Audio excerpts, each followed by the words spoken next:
Hello everybody and welcome back to another video. Now in today's video, as you can probably tell from the title, it's going to be another experiment, and we're going to be seeing in this video if we can run super old Windows 1.0 programs in Windows 10. And this suggestion actually comes to me in a comment that I received all the way back on my 5K special video. That was a video that I posted a couple of years ago. And there's been a couple of people that have actually found that video more recently. And this one guy, actually one day ago, let me go ahead and bring the window over here. And to basically summarize his comment here, he said, I wonder if Windows 1.0 executable, say Reversi, would still work on a 32-bit install in Windows 10. And to that I said, that would actually be pretty cool to take a look at. And that's exactly what we're going to be doing today. So thank you to this person here for, basically suggesting this. And yeah, let's go ahead and jump right into it. So I set up a Windows 10 32-bit VM here. 16-bit apps will not run in a 64-bit install of Windows 10. It's just not supported. If you remember, a couple months ago I did a video on running Microsoft Bob in Windows 10. So this video is going to kind of have the same premises, seeing if we can run super old Windows programs, and these are even years older than Microsoft Bob. Obviously, Microsoft Bob came out around 1995, so this actually predates Microsoft Bob by about 10 years. So I was able to, in the 5K special, if you guys saw that video, I was able to get some of the Windows 1.0 programs working in Windows 7.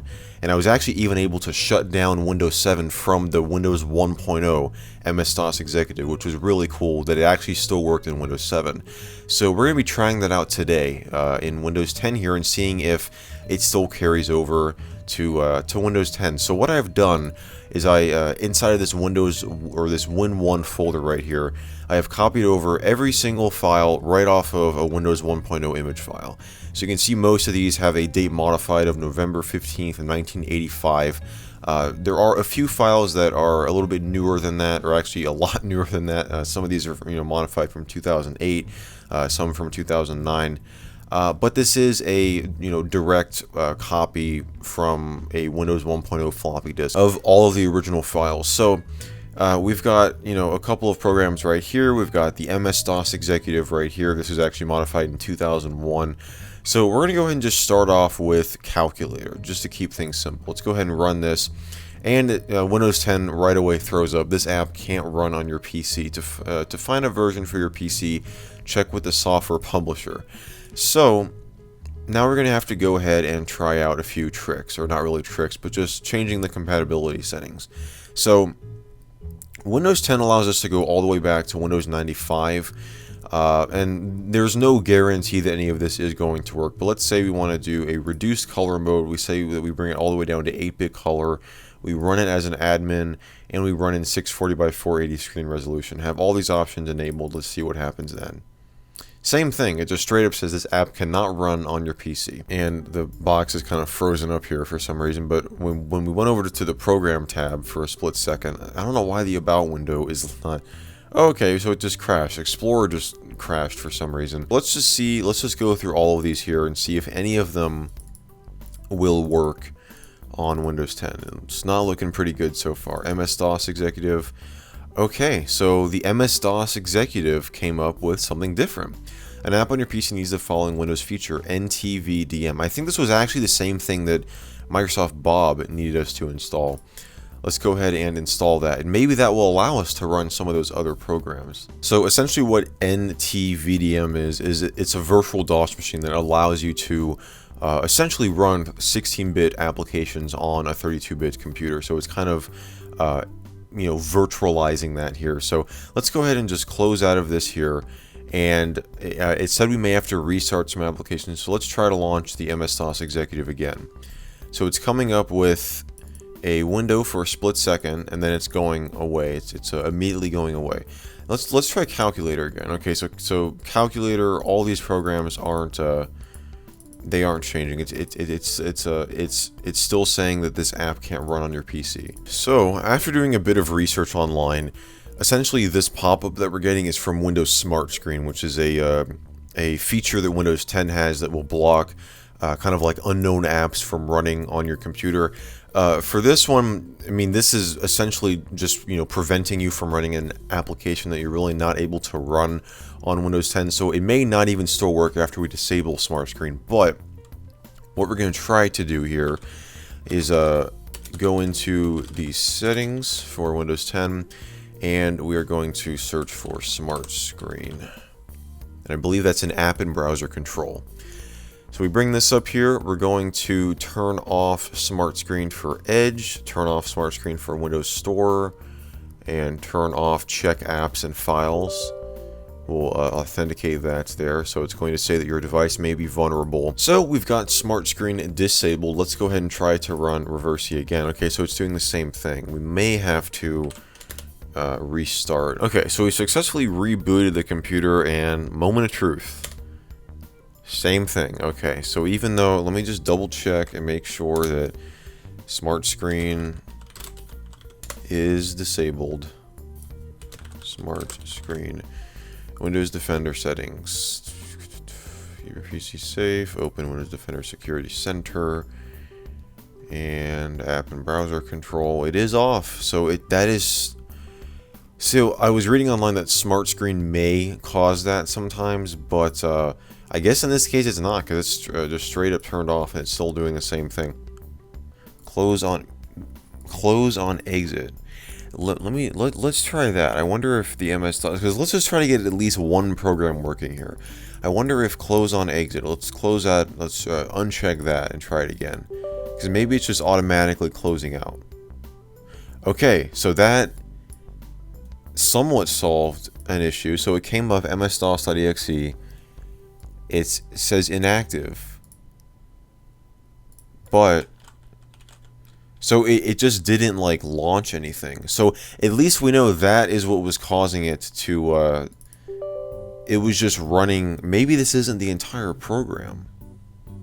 I don't understand what, because this is the ms-dos.exe, the MS-DOS executable is the MS-DOS executive from Windows 1. Well, at least we can take a look at the dothis.txt file that was, modified on November 15th, 1985. So, yeah, this is the a sample text document from Windows 1.0, and it obviously still opens in Windows 10. So, at least we can open that up. But unfortunately, we're not able to open up any of the executables, which is what I was hoping for. Okay, so apparently launching the calc shortcut just comes up and says this program requires Microsoft Windows. So yeah, definitely. So when we try to run the regular calc application, it comes up with that error. But when we run the shortcut to MS-DOS program, a PIF. Wait a second, where's the PIF file? Yeah, there is. So there are some PIF files. So maybe these are the programs we have to run. Reversi.pif, invalid program file name. Please check your PIF file. System does not support full screen mode. MS-DOS. Okay, that comes up with inactive. So I wonder. Let's try to change this compatibility to Windows 95 and reduce color mode. Same thing. Invalid program file name. Please check your PIF file.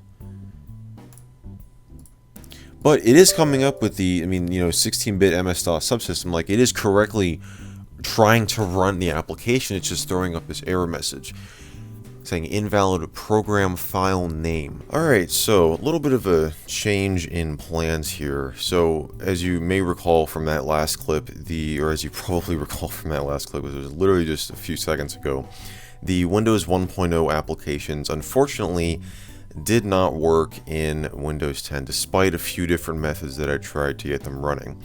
So what I've decided to do is move on to Windows 2 and Windows 3. We're going to start with Windows 2 and see how that works for us. And so I have some of the Windows 3 files right here. Now that I think about it, I believe that the MS-DOS executive that I ran in Windows 7 on the 5K special video was actually from Windows 3. I don't believe it was from Windows 1, even though it's the interface that Windows 1.0 uses.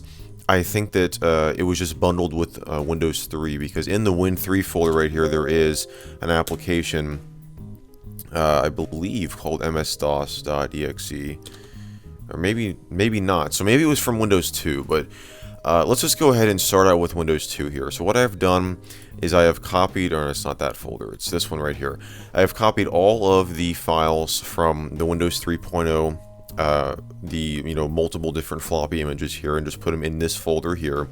And with Windows 3, I actually had to install it with DOSBox. So that's all of these files here are from a fresh Windows 3 installation. So we're going to start with Windows 2 here, and let's just go through some of these programs. So Calculator. Let's try to run Calculator here. So it has come up with a different window. It says application compatibility warning. This application you're about to run, calc.exe, was designed for a previous version of Windows. Obtain an updated version of the application that is compatible with Windows version 3.0 and later. So this is probably a message that you usually don't see in Windows 10, because it's saying you need Windows version 3.0 and later. So this might be like a super old thing that will come up when you run like a Windows 2.0 program. So let's try to click OK to start the application. So we clicked OK, and we don't have anything going on here. Let's go to Task Manager and see if it's running in the background, and we just can't see anything. So let's go to Details here. So no, there's no calc.exe anywhere, because this is sorted out by in alphabetical order, so there's no calc.exe. So let's try to run it again. So it's just not doing anything. So if we click on cancel, it just will close. Okay. So let's try to go into properties and start messing with some of the settings. So let's go over to compatibility, and let's change this to the earliest we can do, Windows 95. And let's just leave it at that and see if that changes anything. So now it's going to ask us to authenticate as an administrator. And does the same thing. We'll click OK. And yeah, still not working here. Let's move on to calendar. Not doing anything either. Card file. Okay, card file shows up a blank error from the NTDVM program. You can see that's the icon for it right there. But they're all coming up with the same error message saying that you need to have Windows 3.0 and later, or you need to update this application to a version that works with at least Windows 3.0 and later. So maybe this is a sign right here that possibly the Windows 3.0 programs will work, because they are designed for Windows 3.0 and later. So maybe that's a sign that those are going to work. But we're going to continue on with 2.03 here.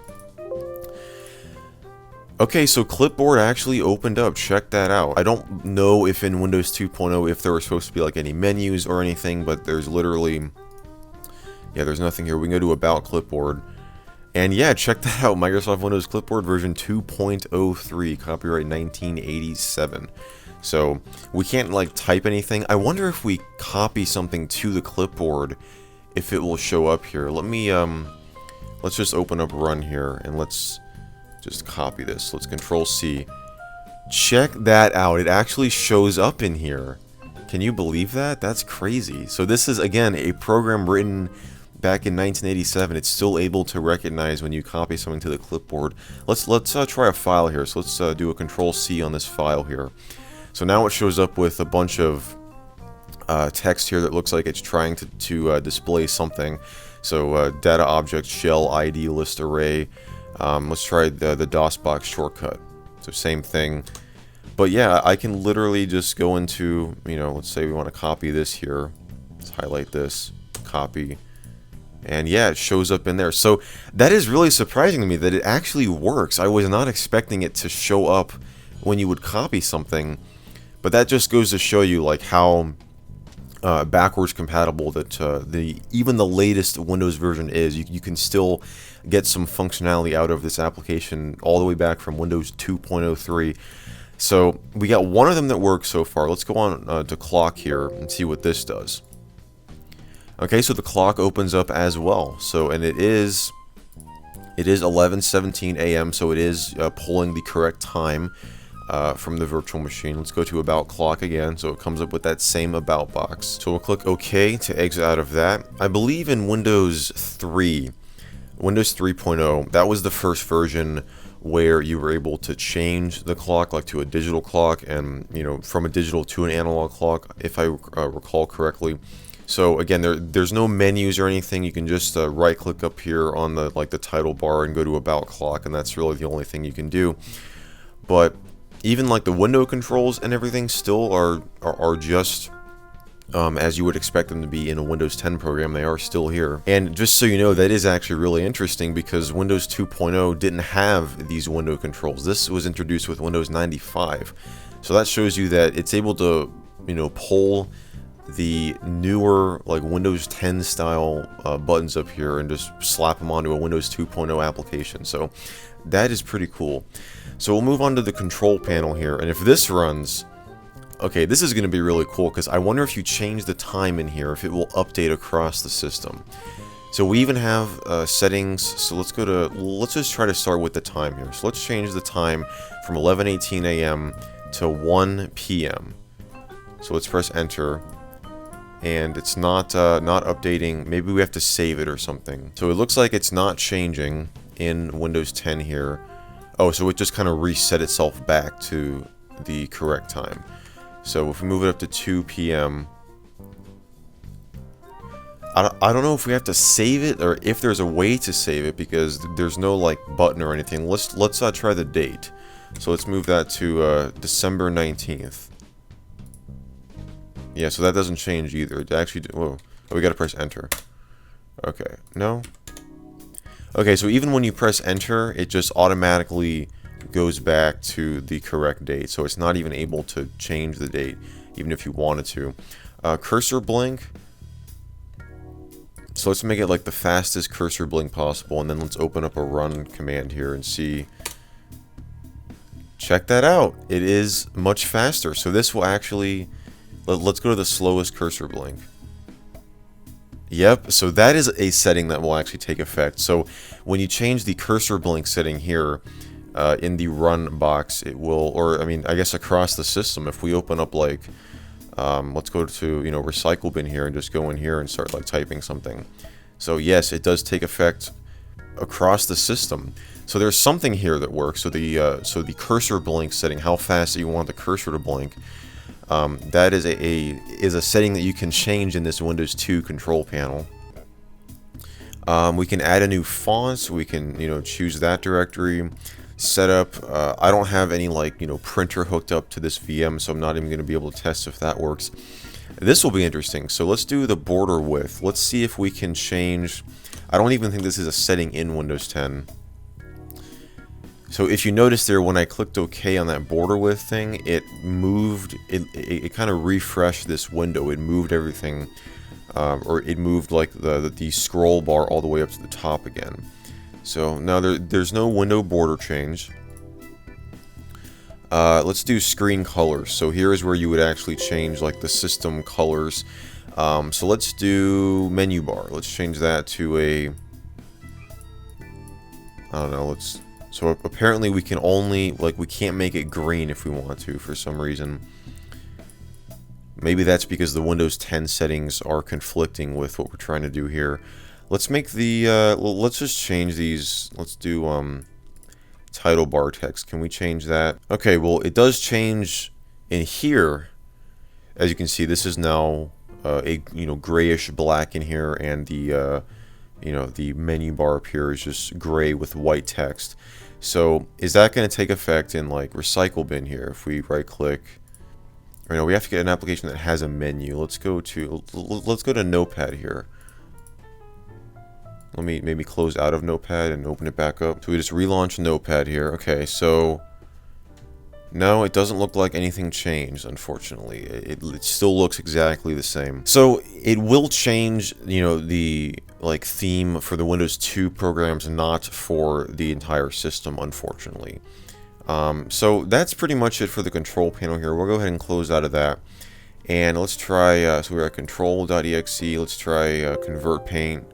Okay, so the paint conversion utility still runs. What I'm really interested in is the MS-DOS executive. So here is the MS-DOS executive right here. So let's try to launch this. We'll click OK. We'll click OK. Again. Check that out. So the MS-DOS executive still runs in Windows 2, or in Windows 10. The Windows 2 MS-DOS executive still works in Windows 10.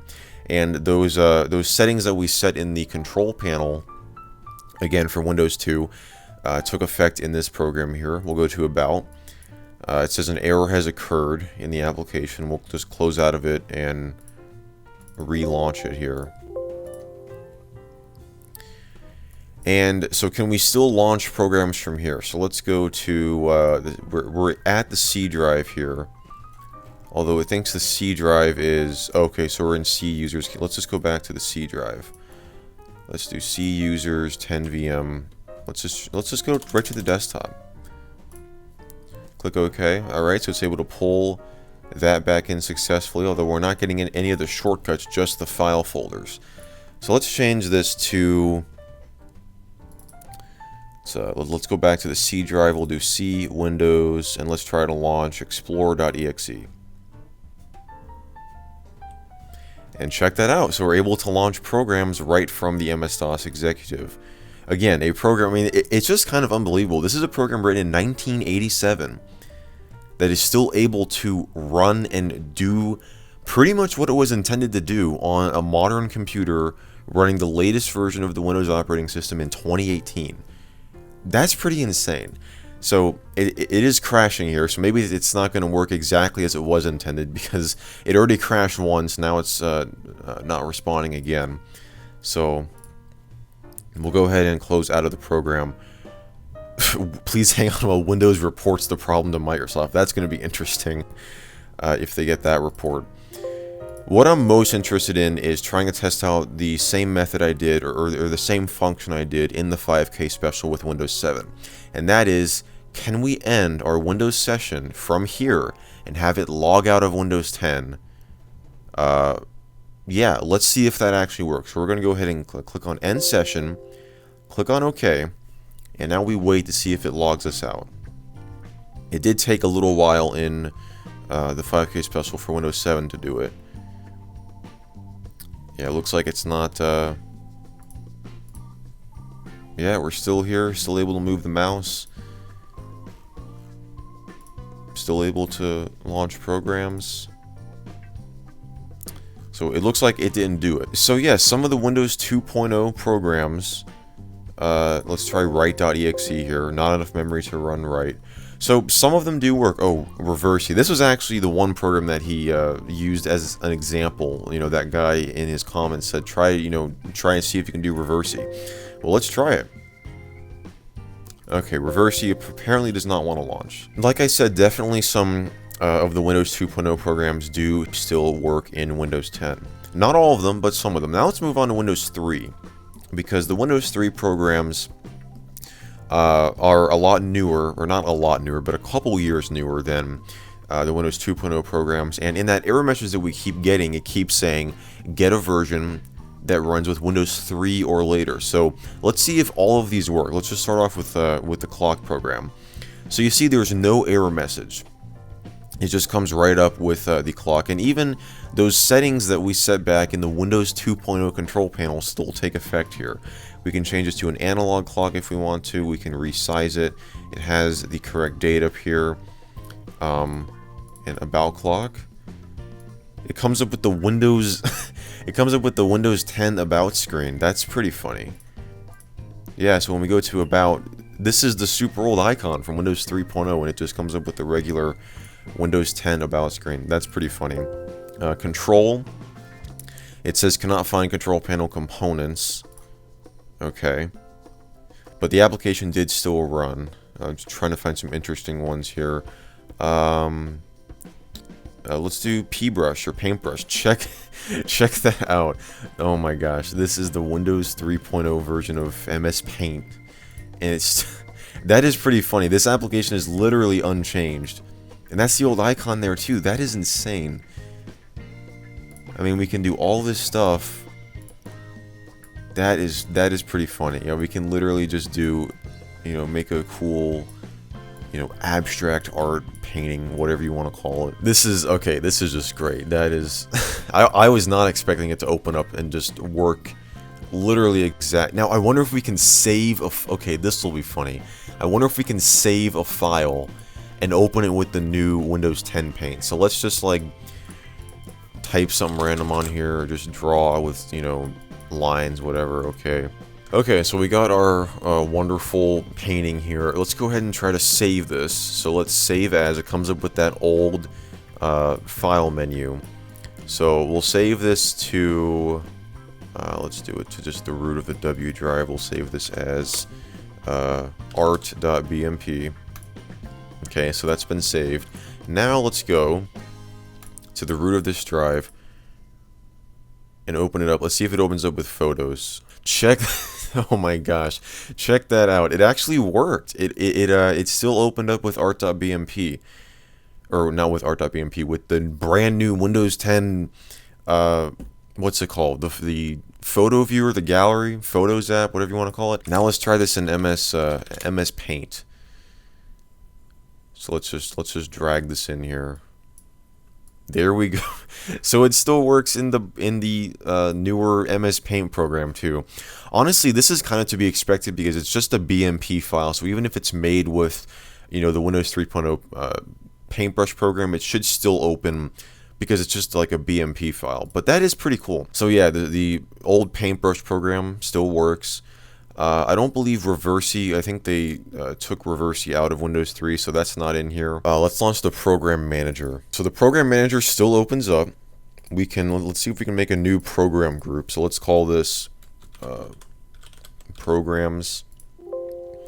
Cannot open program group. Okay, let's try A. Okay, maybe just add a description. No. Help still opens up with the new help program. Or this may actually be the old one. So it's not letting us make a new program group. Can we run? Let's see if we can run a program here. So let's do WinVer. Okay, so that still acts as like a regular run box, but it's not letting us make a new program group, which I want to do because I want to see if we can add like new Windows 10 programs to the program group and see if it works. But unfortunately, it's not letting us do that. Task Manager. It comes up with the Task Manager and it literally has all the applications running on our computer. So let's see. We got Command Prompt opened up here. Let's see if we can end the Command Prompt task. There we go. It kills the task. That is pretty funny. Cascade. It still allows us to cascade windows. Minesweeper. Okay, check that out. Minesweeper works as well, although we can't really move the window because it's put the like 3 window controls all over the title bar. So we got to like get this really tiny little pixel up here is the only way we can move the window. Minesweeper still, and again, Minesweeper isn't in Windows 10. So if you want to, there's much easier ways to get the Windows 7 games in Windows 10, but if you want a way to get Minesweeper in Windows 10, just copy the version from Windows 3, and it apparently works. Right, so this is the super old Write program. I think there was a Notepad in here as well. Yeah, Notepad works too. So yeah, there you have it. Unfortunately, we can't go into the MS-DOS Executive and do shutdown and it actually end our session like it did in the 5K special with Windows 7.